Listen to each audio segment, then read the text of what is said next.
High in the mountains of Peru, more than 11,000 feet above the sea, there is a hole in the ground that looks like it was made by something not quite human. From the edge, you look down into a vast bowl carved into the earth. Ring, inside ring, perfect circles of green terraces, each one smaller than the last, descending step by step toward a small flat circle far, far below. It looks like a giant amphitheater. It looks like a target drawn into the mountainside. Some people, the first time they see it, say it looks like the landing site of something that came down from the sky. It is none of those things. It is a farm. But it is a farm unlike any other ever built. Because when scientists climbed down into this bowl and measured the air, they discovered something that should not be possible. The temperature at the top of the rings and the temperature at the bottom are not the same. They are wildly different, a gap of as much as 27 degrees Fahrenheit between the highest ring and the lowest. In one single bowl, carved by hand 500 years ago, there are as many as 20 different climates stacked on top of one another. So ask yourself the simple question: why would anyone dig a giant bowl into a mountain just to create 20 different climates in one place? What were they doing down there? Tonight, we are going to find out. This is Moray, and the more closely you look at it, the less it behaves like anything from the ancient world. Stay with me, because here is the part that should bother you. We are taught that the people who built this had no written language. None. No books, no equations, no record keeping the way we would understand it. They did not write down a single word. And yet, what you are looking at when you look at Moray is, by every honest description, a piece of science, a controlled experiment built out of stone and soil, designed to test the natural world and learn from it. How do you run a scientific experiment without writing? How do you measure 20 climates, track what grows in each one, remember the results, and pass that knowledge on across generations, across a mountain empire with no books at all? That is the real mystery of Moray. Not how they dug the hole, but what kind of minds were working down at the bottom of it. Let's climb up into the mountains and stand on the edge ourselves. To find Moray, you travel into the heart of the Peruvian Andes, to a region known as the Sacred Valley, a long green river valley northwest of the old Inca capital of Cusco. This was the breadbasket of the Inca world. Rich soil, good water, sheltered slopes. The Inca treated it as holy ground. You climb out of the valley and up onto a high, wind-swept plateau near a small village called Maras. The land up here is open and bare. At roughly 11,500 feet above the sea, the air is thin enough that a short walk leaves you breathing hard. There are no forests here, no obvious landmarks, just rolling high ground and the Great Wall of the Andes stretching across the horizon. And then the ground simply opens beneath you. Without much warning, you reach the rim, and there it is, the Great Bowl, dropping away into the earth in those perfect descending circles. The largest of them plunges about 30 meters down from the top ring to the floor. That is roughly the height of a 10-story building, sunk into the ground and lined every step of the way with curved stone terraces. And it is not alone. There are 3 of these great circular complexes clustered together up here, the largest and most perfect being the one that draws every eye. Together they form one of the strangest sights in all of South America. Now, here is the first thing worth noticing. Moray is not famous. Most travelers who come to Peru go to Machu Picchu and never hear its name. For centuries, it sat up here on its lonely plateau, known to the local farmers, studied by almost no one. It does not have soaring temples or golden treasure. What it has is something quieter and, in its own way, far more unsettling, a question that has never been fully answered. Let's walk down into it and see why. Stand on the top ring and start to walk down, and the genius of the place begins to reveal itself slowly.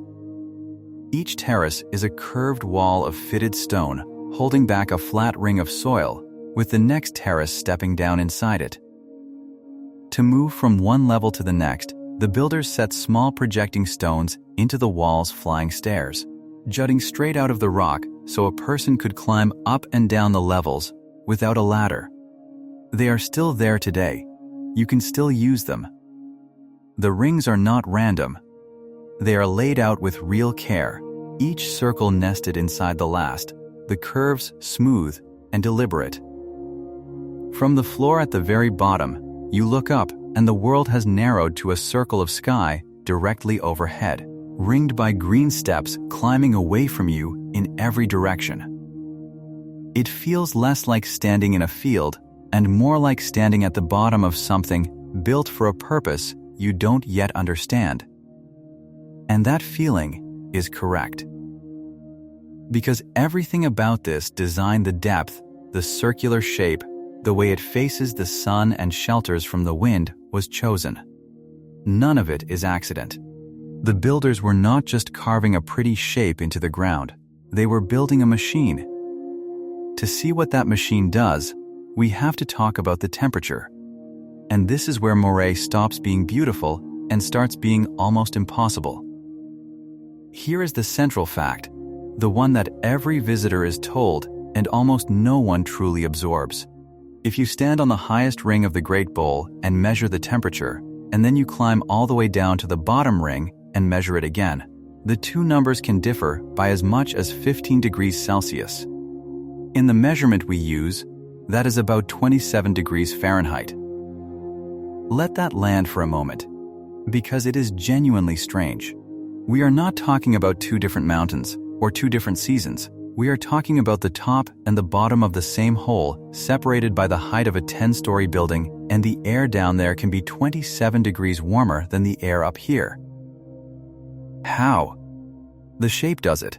The deep bowl traps the sun's heat and shelters the lower rings from the cold mountain wind. The sun strikes each terrace at a slightly different angle and intensity. The lower you go, the warmer, the calmer, the more humid it becomes. The higher you go, the colder and harsher, exposed to the wind sweeping across the open plateau. And so, without any machinery at all, the builders created a stack of separate worlds. Researchers have counted as many as 20 distinct little climates inside these bowls. The bottom rings feel like a warm, sheltered valley. The top rings feel like the cold, high mountains. And every step in between is its own narrow band of climate, slightly warmer than the one above it. Think about what that means. The Inca Empire stretched for thousands of miles, from steaming tropical lowlands to freezing high plateaus. It contained dozens of different growing environments. And here, on one plateau, in one hand-dug bowl, someone recreated that entire range of environments, from the warm lowlands at the bottom to the cold heights at the top, all within a few minutes' walk of one another. Ask yourself this: why would you build that? Why go to all the effort of digging a giant bowl and lining it with stone, just to gather every climate of your empire into a single spot where you could walk between them in an afternoon? The answer, when you see it, is breathtaking. But before we get there, the bowl has two more secrets to give up. And the next one is buried in the dirt itself. When researchers studied the soil inside the terraces of Moray, they found something they did not expect. The soil is not local. Or rather, not all of it is. When the dirt from the different rings was analyzed, it turned out that some of it had been brought here from far away. Soil from the distant lowland jungles. Soil from the dry coast. Soil from other regions of the high mountains. Earth carried from across the empire, hauled up onto this plateau, and packed into the rings of the bowl. Stop and picture the labor in that. We are not talking about a few baskets of dirt. We are talking about filling terrace after terrace, ring after ring, in a bowl 30 meters deep and choosing, deliberately, to bring some of that earth from hundreds of miles away, across mountains and rivers, on the backs of people and llamas, because the local dirt would not do. Why would anyone do that? Here is why. If you are trying to recreate the growing conditions of the warm lowlands, it is not enough to recreate the warm air. You also need the right soil. So the builders matched the two. In the warm, humid bottom rings, they placed the kind of soil you would find in a warm, humid region. In the cooler upper rings, soil from cooler places. They were not just copying the climate of each part of their empire, they were copying the ground. That is not how you build a farm, that is how you build a simulator. And suddenly, the whole bowl reads differently. Each ring is not just a step.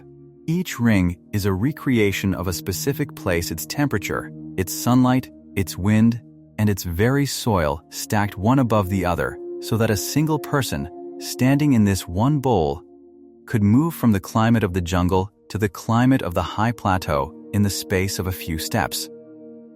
It gets stranger still when you ask what happens when the rain comes. Here is a problem you may not have thought of. You have just dug an enormous bowl into the top of a mountain. The lowest point of that bowl is the small flat circle at the very bottom. Now it rains. And in these mountains, when it rains, it pours. Every drop of water that falls anywhere inside that bowl should run downhill, ring by ring, and collect at the bottom, turning the lowest circle into a pond, drowning the crops, and slowly destroying the whole structure. A giant bowl in a rainy mountain region should fill up like a bathtub. But it doesn't. Even today, after 500 years, during the heavy rains of the wet season, the bottom of Moray does not flood. The water vanishes. It drains away through the floor as if the earth were swallowing it. How? The answer is hidden beneath your feet, and it is a quiet marvel of engineering. The builders did not simply pile soil into the rings. They built each terrace in layers. At the bottom, a foundation of large stones. Above that, a layer of smaller stones and gravel. Above that, sand. And only at the very top, the rich, fertile soil where the crops would grow.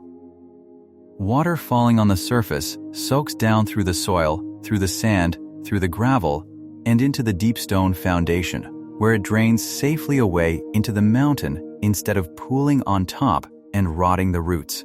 It is the same principle a modern engineer would use to drain a sports field or a garden today. Layered, invisible, and precise. And the builders worked it out, by hand, with no written plans, and built it so well that it still functions after half a millennium of rain. So now count up what we have found. A bowl that creates 20 climates. Soil carried from across an empire to match each one. And a hidden drainage system that keeps the whole thing alive through the rains. This was not a decoration. This was an instrument. The question is, what were they measuring? Here, at last, is the answer that most archaeologists believe. And it is one of the most impressive ideas in the entire ancient world. Moray was a laboratory, an agricultural research station, a place where the Inca learned how to grow food. Think about the problem they faced. The Inca Empire was enormous and impossibly varied. It climbed from the hot coast up through the temperate valleys into the freezing high plateaus and down again into the edge of the Amazon jungle. A crop that thrives on the warm coast will die in the cold heights. A potato bred for the high mountains may rot in the lowland heat. To feed millions of people spread across all of that, you need the right crop in the right place, and you need to know in advance what will grow where. Moray let them find out without guessing. Here was a single bowl containing a working copy of nearly every climate in the empire. So a farmer could take a seed, a variety of potato, a strain of maize, a type of quinoa, and plant it on the cold top ring and the warm bottom ring. and every ring in between. Then simply watch. Watch where it flourished. Watch where it struggled. Watch where it died. And in doing so, learn exactly which altitude, which climate, which soil suited that crop best before risking a single real field anywhere in the empire. This may be how the Inca became some of the greatest farmers in human history. They are believed to have cultivated thousands of varieties of potato alone, thousands each adapted to its own narrow band of mountain. Crops were tested, adapted, and hybridized, then sent out to farmers across the Andes with instructions on where they would thrive. And they did all of it here, in this bowl, by patient observation. Plant, watch, remember, repeat, which brings us back to the question that started all of this. They had no writing. So how did they record what they learned? The likely answer is one more quiet wonder. The Inca kept records using quipu bundles of knotted cords, where the type of knot, its position, and the color of the string all carried meaning. It was a way of storing information in rope. We still cannot fully read them today. So it is entirely possible that the results of every experiment ever run in this bowl, which crop survived which ring, year after year were recorded in knots and carried away and stored in an archive of string we have never learned to understand. Sit with that. A research program that may have run for generations, its data written in knots, conducted in a bowl that recreated an empire's worth of climates by people we are still tempted to think of as primitive. Now, to be fair, the honest thing to do is to say plainly what is solid and what is not. Because the laboratory idea, beautiful as it is the leading theory, not a proven fact.